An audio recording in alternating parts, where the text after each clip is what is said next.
நீ நிலவேனா விழுவேன்.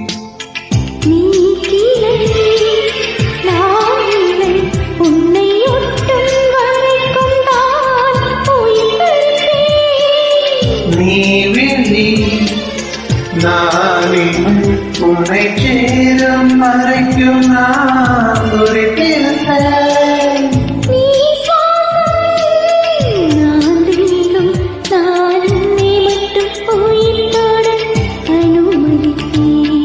நீ காற்று நான் மரம் என்ன சொன்னாலும் தலையாகுவே.